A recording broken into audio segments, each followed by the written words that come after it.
আমার বাড়ি সেই বরিশাল। আমি বাধ্যতামূলক জানাজা হাজির হতে আসতে পারি নাই, তো আজকে আসছি হাদির জন্য দোয়া করতে। ভাইয়ের কবর জিয়ারত করার জন্যে আজকে আমার শহীদ হাদির এর জন্য আমার দুঃখে কষ্টে বুকটা ফেটে যাচ্ছে, এই জন্য আমি কলাবাগান থেকে চলে আসছি। ভাইয়ের রাজপথের চলাফেরার কারণ দেখে আমার আগ্রহ জেগেছে তার উপরে। আসলে আগামীকালকে আমি ওনার জানাজা আসতে পারিনি, আজকে আমি বনানী থেকে আসছি ওনার কবর জিয়ারত করার জন্যে।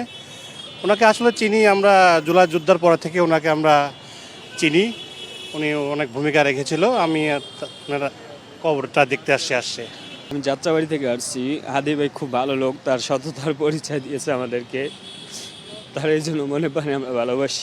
সততার স্মৃতিগুলোই বেশি মনে পড়ে আমার, যে যাবার আগে খুব মৃত্যুর যে কি আনন্দ তার যে ভিতরে ছিল, সেটা আমাদেরকে বলছে যে সততার যে মৃত্যু এত হাসি খুশিভাবে দিতে পারে, তা প্রমাণ দিয়েছে আমাদেরকে। আল্লাহর কাছে লাখ লাখ শুকরিয়া আদায় করি যে তার মতো আমরা সততার সাথে সাথে চলতে পারি।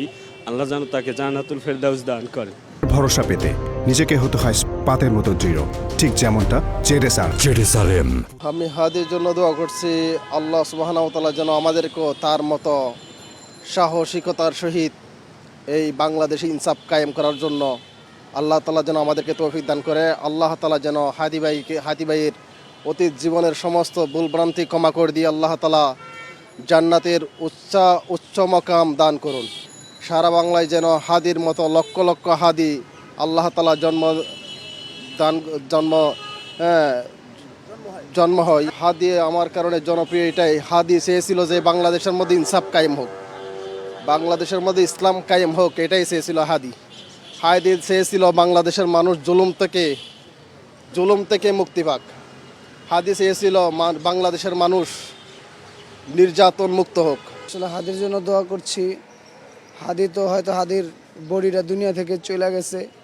আসলে হাদির 18 কোটি মানুষের হৃদয়ে হাদি আছেন। আসলে আমার বাড়ি সেই বরিশাল। আমি বাধ্যতামূলক জানাজা হাজির হতে আসতে পারি নাই, তো আজকে আসছি হাদির জন্য দোয়া করতে।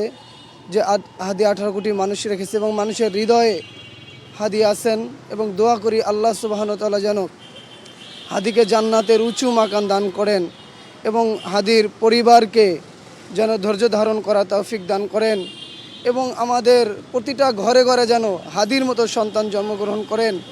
হাদি তো রাজনীতি করতে চেয়েছিলেন তার ব্যক্তিত্বের কারণে না, চেয়েছিলেন 18 কোটি মানুষের অধিকার, মানুষ যেন অন্যায় জুলুম বিচার করতে না পারে, সেই লড়াই তিনি করে গেছেন।